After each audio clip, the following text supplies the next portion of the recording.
mold's gotten in here too? All right. Let's get cleaning, she said, cocking her gun.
Find new prime candidates.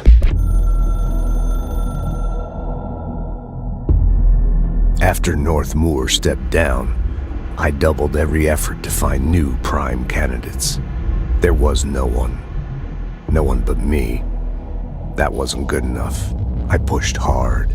I never wanted the Bureau to end up in that situation again. The Bureau needs a director. Always. When my time reaches an end, I want more options on the table. P1 through P5 were all false leads, dead ends, and disappointments. Then P6, Dylan Fayden. He fell into our arms. No parents, they're gone, casualties of an AWE. The boy has exceptional talent. The oldest house will be his home. We'll build him from the ground up. He'll be trained and taken care of. Darling can be in charge of this project. I can't. I'll stay away. I will not fail the boy like I failed my own family, my daughter and my wife. We weren't careful enough back then. Something came home with me. I took work home. My Susanna got sick. When I realized my mistake, I wanted to bring her here for Darling to do what he could. Kate flat out refused. Civilian doctors treated our daughter, but they didn't have a clue. She died. Kate left me. Same old story. That was a long time ago. The Bureau is all I have now, and the prime candidates are our future. There are two, P6 and P7. We're spoiled for choice.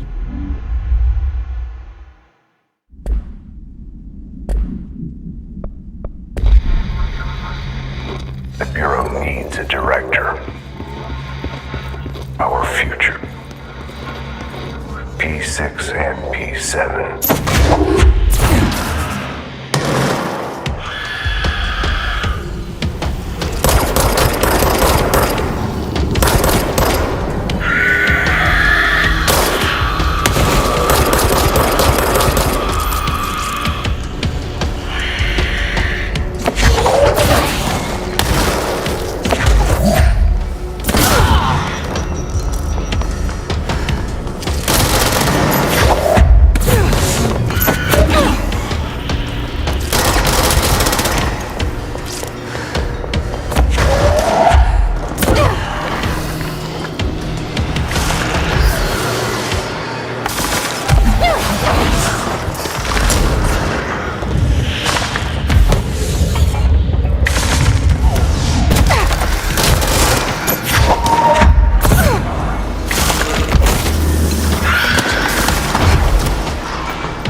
The name of the sound.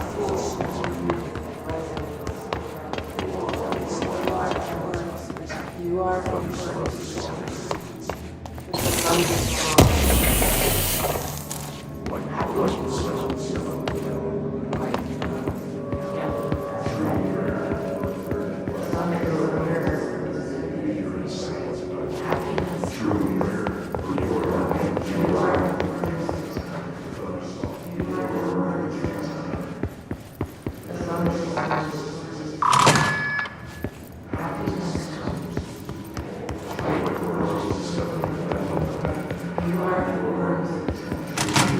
I wish things had gone differently in Ordinary for us.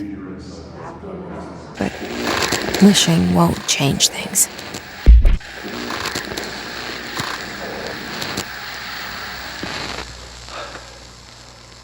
Ordinary. So much coming together in this one case. A new object of power, something we have not seen before. I mean, coming from me, that's saying something. And the boy, Dylan Feyden, prime candidate 6. And the sister as well. Once we catch up with her, but the boy, that's so much potential. We're talking Northmore level readings here. And I don't want to invoke his name, but it's completely different circumstances here. It's remarkable.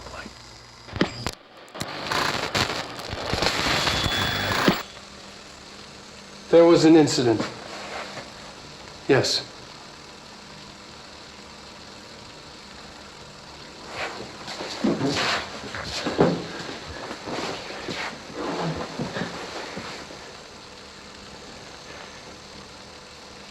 We lost a valuable member of our team, yes. Excessive force. Dylan has so much. But he's just a kid. Like, I'll take the blame. He needs some slack. I mean, boys will be boys. He's exceptional and under a lot of stress. Roberts got killed. It's an unfortunate accident, that's all. Marshall needs to realize this. We will make this work. We'll make this work. Finding the projector will. Ordinary. There's so much coming together in this.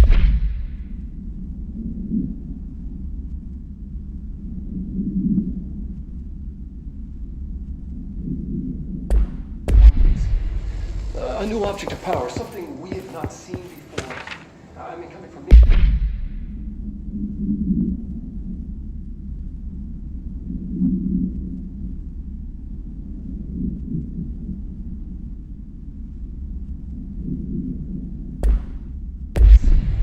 That's saying something. And the boy, Dylan.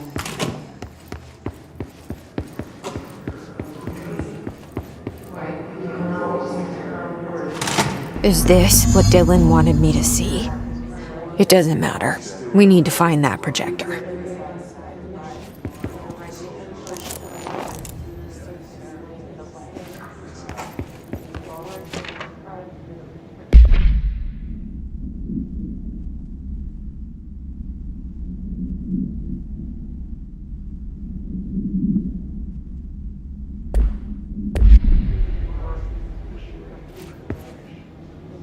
All the times I felt paranoid.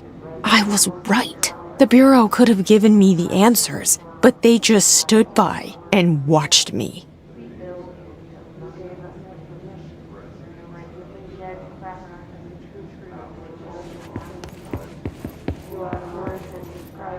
We used to play there all the time. Me and Dylan, and other kids as well. We loved it. This time, I remember, was different. We found a way in, deeper into it, like it had shifted. We went inside, and that's where we found the slide projector. A dump is a place for lost things. Things that have been thrown away. Did you ever feel that way when you were growing up, Jesse? What? No. Yes, but that has nothing to do with... Was there a slide projector at your home when you were small? No. Those were before your time, I suppose. But your family did look at photos together, maybe. In one form or the other? Maybe. When was this? Can you remember? At parties? Barbecues? How did it make you feel? Did your parents ever show pictures that embarrassed you? Was alcohol ever involved at these parties? Did your parents drink? Did that make you uncomfortable? No, that's just stupid. Come on. That has nothing to do with this. Nothing. The slide projector, let me ask you this. As a child, did you ever fantasize about worlds inside pictures? Inside a painting? You know, stepping into a painting, into a hidden world, escaping and finding adventure there, away from your parents. I don't think so. I don't remember. Maybe. I don't know.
I can see you're upset, Meg.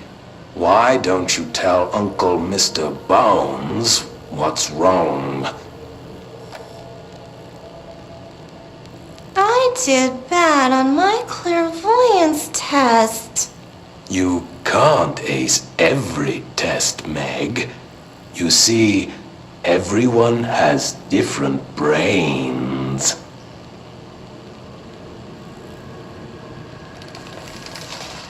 Some brains can talk to each other. We call this ESP. ESP? Some brains can lift objects like a baseball. Talk about a fly ball, eh, Meg? No interruptions! So who cares if you fail your clairvoyance test? Maybe your brain can throw baseballs, or talk to dead people, or make friends blind. Once we know what your brains can do, we'll know what job to give you. And if your brains are just right, you'll get to sit in the big chair.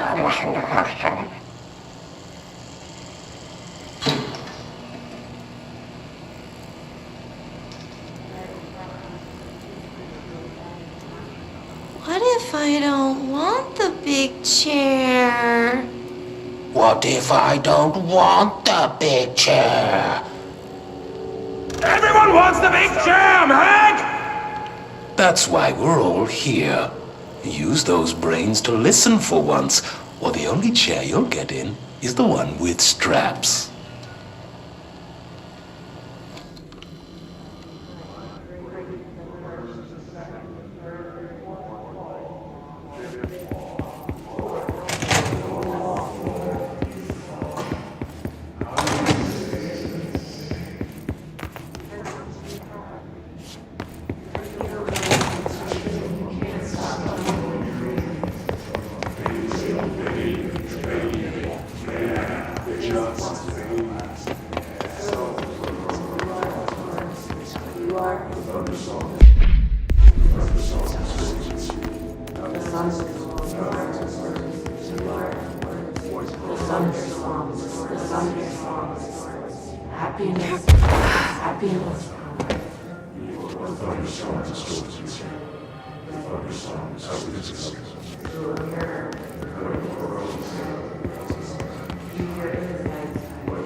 They studied what happened in Ordinary here.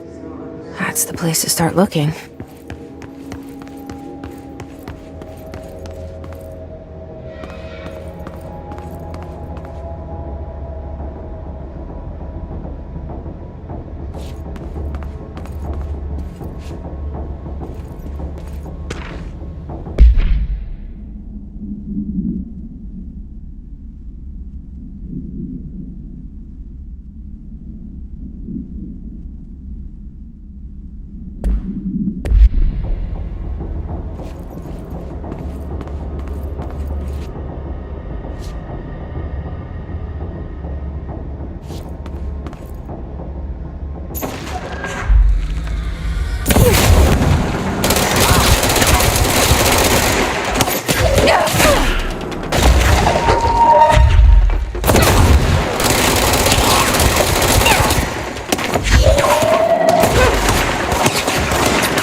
I were both prime candidates.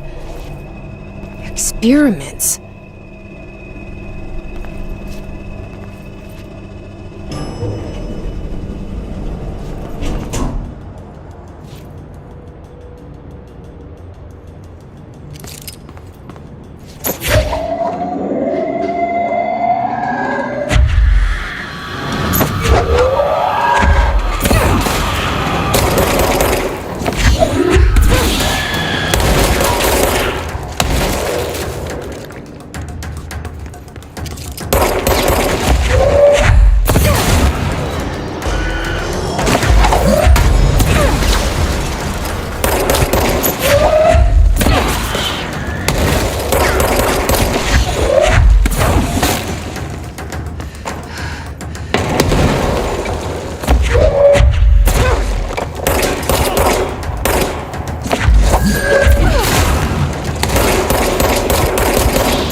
We're going back home.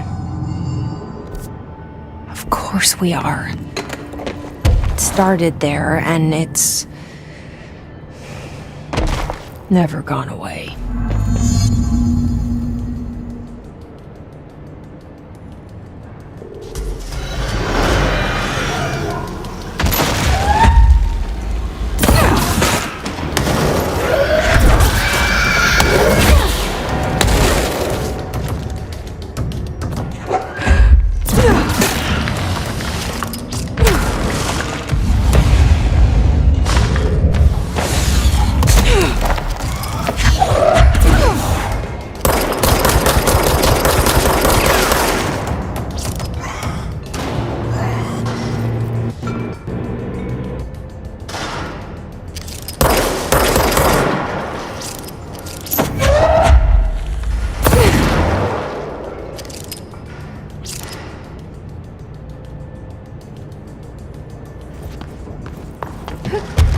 There's gotta be a way to rotate these tracks. Maybe there's a control panel nearby.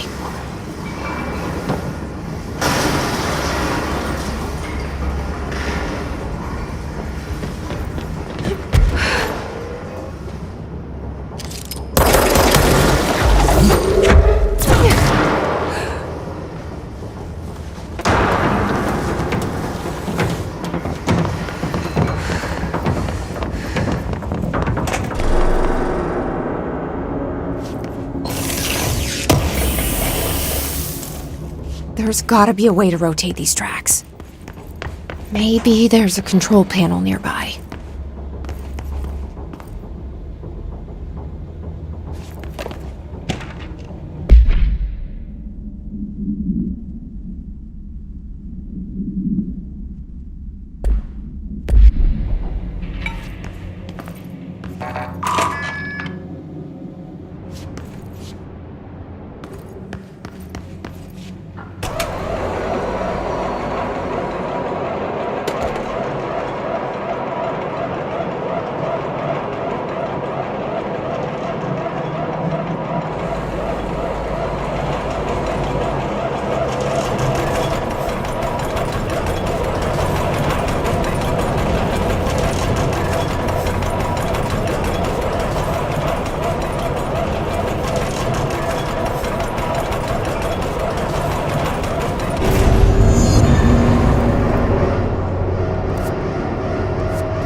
listening to America Overnight, celebrating 29 years, shining a light in the shadows.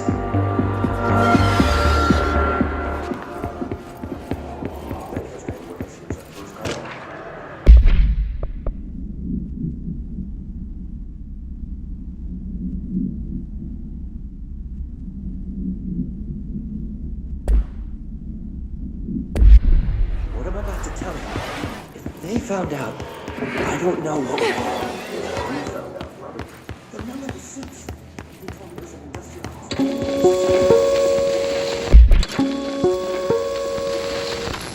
There is a curious correlation with the yet unknowable forces intruding upon our world in the form of altered world events. These forces gravitate toward archetypal objects, a gun, a television, a supposedly haunted house. So clearly humanity affects this process. Our collective unconscious is a map of sorts. We hold the key, but we don't know how to use it.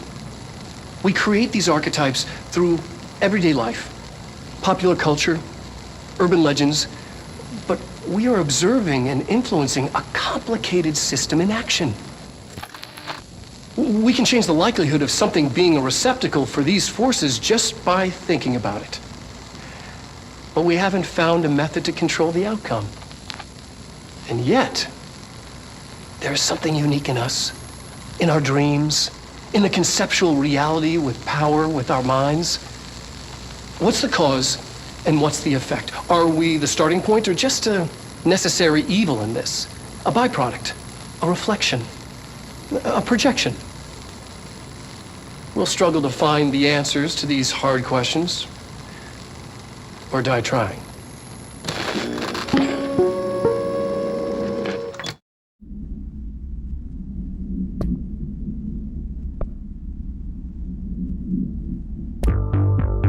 You're listening to America Overnight, celebrating 29 years, shining a light in the shadows.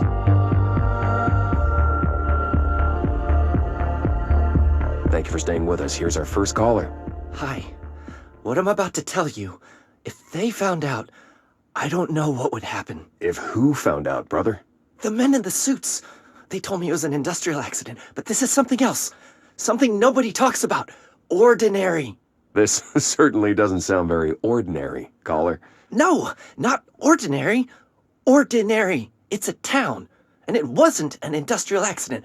I mean, that's what they said. But that's bullshit. Whoa, please watch the language, caller. It may be 2 a.m., but we're still a family show. I'm sorry. It's just, my brother lived there. They said the town was destroyed, but it wasn't. I went there. The people are gone, but the town's there. It's still there. So the population of an entire town disappears, yet the town remains. Tell me, was the phrase, "there is no salvation," written anywhere? I'm not sure. The same thing happened in Brazil in 23, a village called Rio Verde. More than 600 people just up and left. The government said they were fleeing guerrilla forces, but we know the truth. A mass abduction. As predicted by my regular guest, Dr. Quincy Reagan. Abduction? You mean aliens?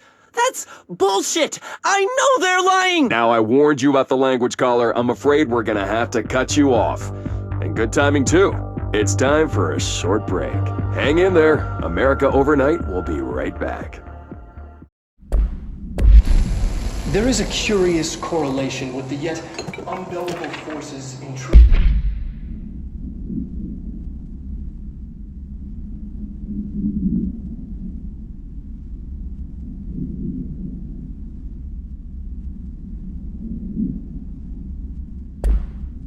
Upon our world, in the form of altered world events. Industrial accident. I mean, that's what they said, but that's bullshit. Whoa, please watch. Humanity affects this process. Our collective unconscious is a map of sorts. We hold the key.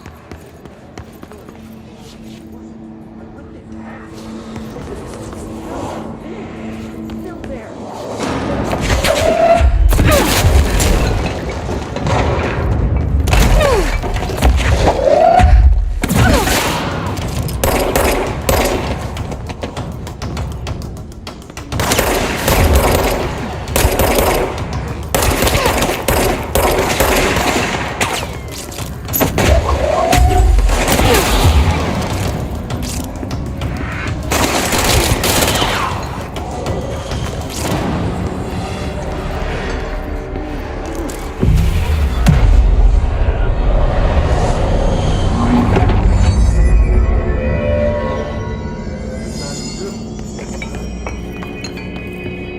Manual evaluation of Dylan Feyden, formerly P6, performed by Dr. Carla Vaughn.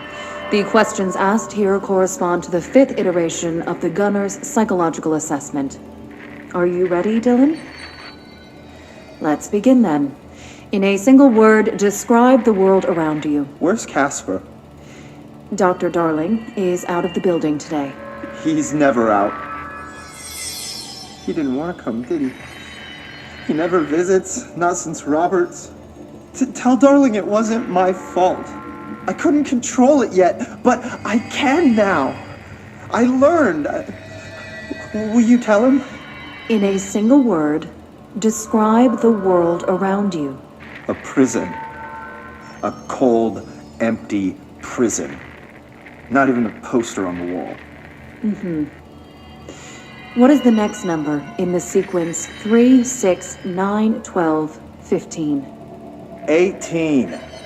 What day is it today? How the hell would I know? It's not like you give me a calendar. You find a rabbit in the woods. It is breathing, but not moving. You cannot see any blood. What do? Leave it.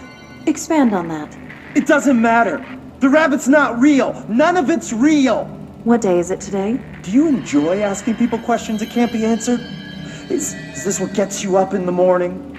What you dreamed of doing as a scared, stupid little girl? Can you describe a dog to me? In Ordinary, we had a friend. Nosebleed Neil. And when it all went crazy, you know what I mean. Nosebleed Neil turned into a dog. Or something like a dog. What day is it tomorrow? Fuck off! I don't know! There is no calendar! How can I fucking know? Dylan, calm down. Fuck you! Fuck you and fuck Casper! Hey! Are you watching this, you old fuck? Did you send your bitch because you're too scared of me? Where is Casper? Security, get a team in here. I need...